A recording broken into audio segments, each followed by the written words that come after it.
Welcome to Psalm 105.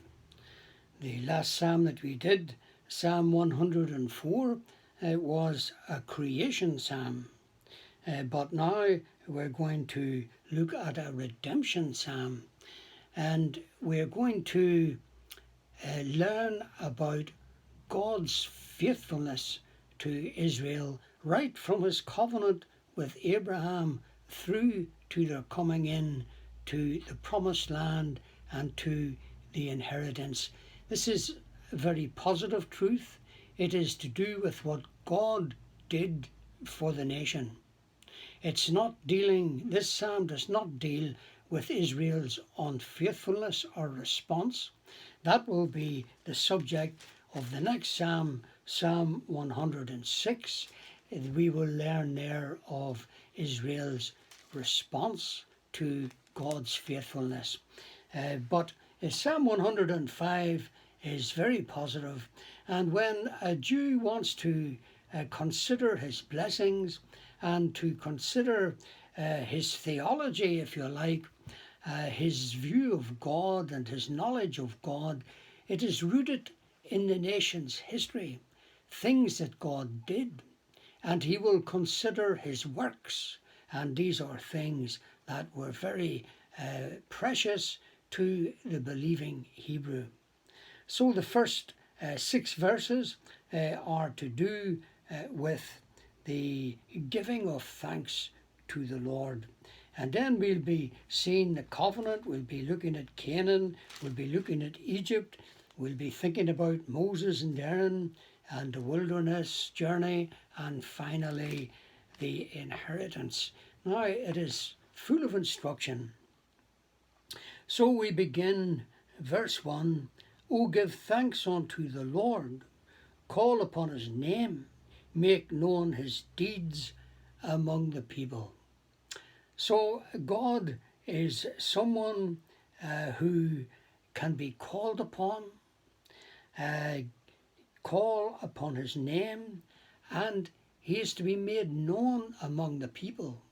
So it's good to even have God as our conversation, as a topic of our conversation. When did we last speak to someone about God and about God's faithfulness?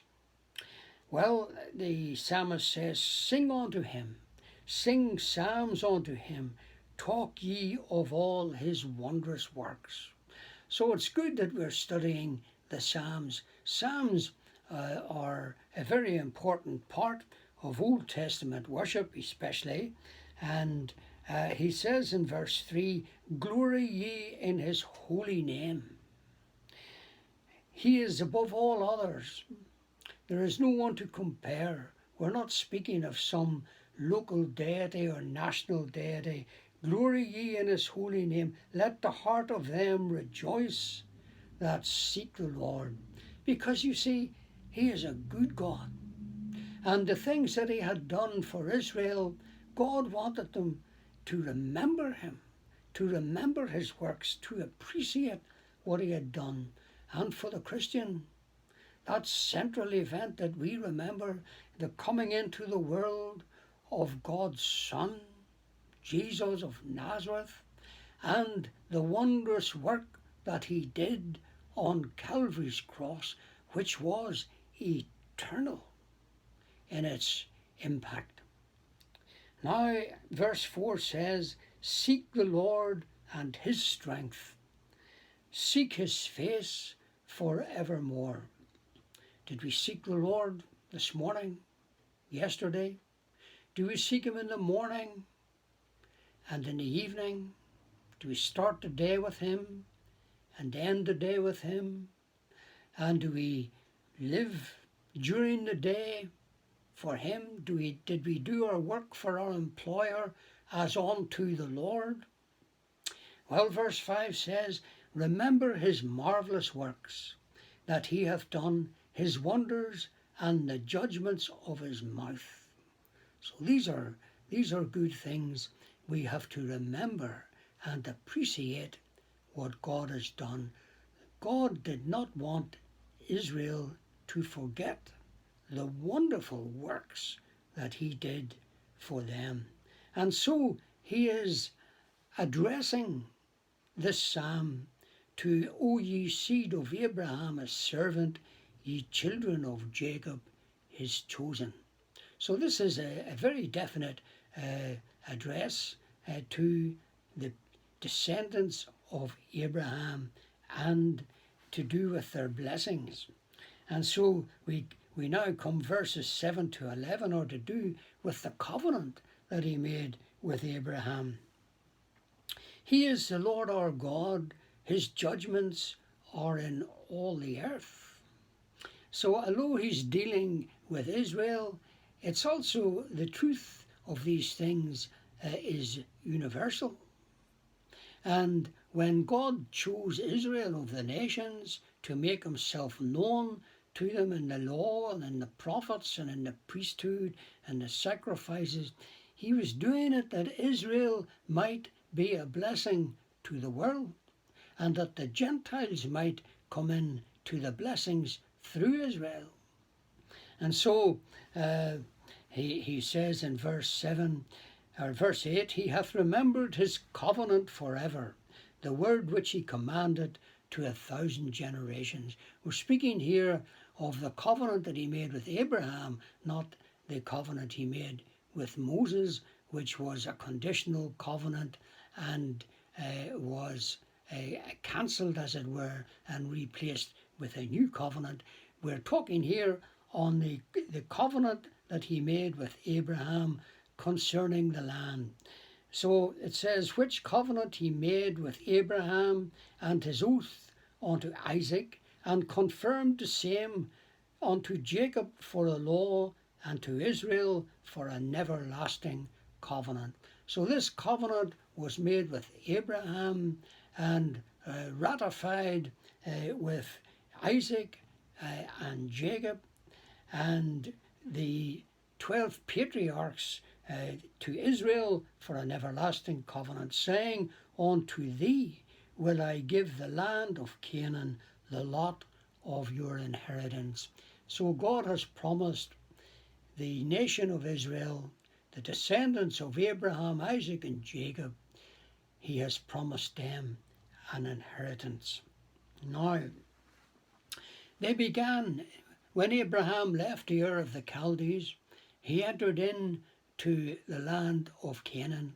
And although he didn't own any of the land and so on, but it says, when they were but a few men in number, yea, very few, and strangers in it, this is when Abraham first moved into Canaan, when they went from one nation to another, from one kingdom to another people, he suffered no man to do them wrong, yea, he reproved kings for their sake, saying, touch not mine anointed, and do my prophets no harm. So God was taking care of his chosen people, and they were not allowed to be destroyed by other kings. But then God brought about a famine, because God was going to do a great work of redemption. And in verse 16, we learn about the experience of Egypt and the experience of famine. Verse 16, moreover, he called for a famine upon the land. He brake the whole staff of bread.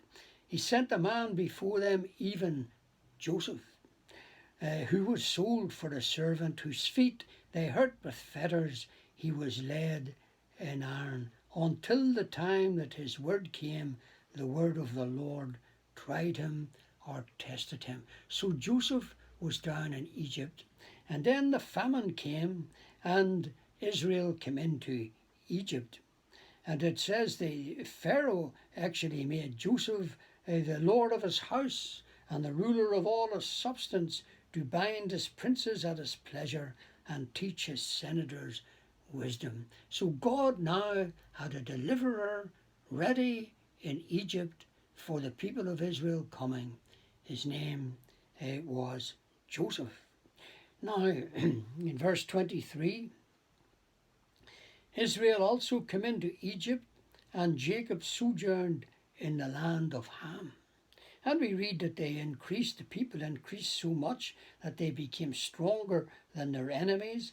Verse 25, he turned their heart to hate the people. So the Egyptians turned against the Israelites because they were increasing in numbers so much, and they began to enslave them. And they were a people enslaved who could not deliver themselves, but he sent Moses his servant and Aaron whom he had chosen. And Moses would become the mediator of that and another covenant, the Mosaic covenant. Aaron would be the high priest. They showed his signs, verse 27, among them, and wonders in the land of Ham. And there were many signs that God gave to Egypt so that they would release the people of Israel from Egypt, the people who had now become their slaves. He sent darkness, made it dark, and they rebelled not against his word. He turned their waters into blood and slew their fish. And so you had the 10 plagues in Egypt. There were the frogs, and there were different kinds of flies and lice and hail, and their vines were smitten, and their fig trees, and the trees were broken on their coasts, and so on. And then there were locusts and caterpillars without number that did eat up all the herbs in their land and devoured the fruit of their ground. And then finally came the last one. He smote also all the firstborn in their land, the chief of all their strength. And on that night when he smote the firstborn, Israel was redeemed out of Egypt. He brought them forth also with silver and gold, and there was not one feeble person among their tribes. There wasn't anyone who could say, I need to be carried, or I can't go. Egypt was glad when they departed, for the fear of them fell upon them. Now the psalm, interestingly, doesn't mention the Red Sea, but we go to verse 39, and we are now in the wilderness with the people of Israel delivered by God out of Egypt. You know, it's good to remember, you and I, we have been redeemed from the slavery of sin, something far worse than the slavery of Egypt. So there are lessons in this for the Christian today. So in the wilderness, it says, God, concerning God, he spread a cloud for the covering, the fire to give light in the night. And so night and day, God was guiding them and caring for them. The people asked, and he brought quails and satisfied them with the bread of heaven. Not a tremendous expression. The bread of heaven. He opened the rock, and the waters gushed out. They ran in the dry places like a river. Now you might say, what can we learn from things like that? The children of Israel, they were fed in the wilderness, and there was a rock that gushed forth water for their refreshment, and water is necessary for life and for their satisfaction. Food and water in the wilderness. How can we apply that to ourselves? Can we spiritualize it in some way that it will benefit the Christian? Well, indeed we can. And I just read to you, Paul spiritualizes it in 1 Corinthians 10. He says, they did all eat the same spiritual food, and did all drink the same spiritual drink, for they drank of that spiritual rock that followed them, and that rock was Christ. Now what do we learn from that? That the Christian, our food is spiritual food. We feed on Christ. We feed on him in the morning, in the evening. We meet together and we feed on his word. We're feeding on Christ. So the Lord made this great provision for them. The rock that followed them, that rock was Christ, says Paul, the spiritual rock. Now we end with them in the inheritance. God finally brought them over the river Jordan and into Canaan. And in verse 42 it says, "For he remembered his holy promise and Abraham his servant. He was not going to fail in his covenant. He brought forth his people with joy and his chosen with gladness, and gave them the lands of the heathen, and they inherited the labour of the people, that they might observe his statutes and keep his laws. Praise ye the Lord." So there was an inheritance that God brought his people into, and there is an inheritance reserved in heaven for you and for me, and we will soon see Christ, our Redeemer, and make sure that we're feeding on him, not feeding on the world, but feeding on that spiritual rock, and that rock is Christ. May God bless our thoughts on Psalm 105.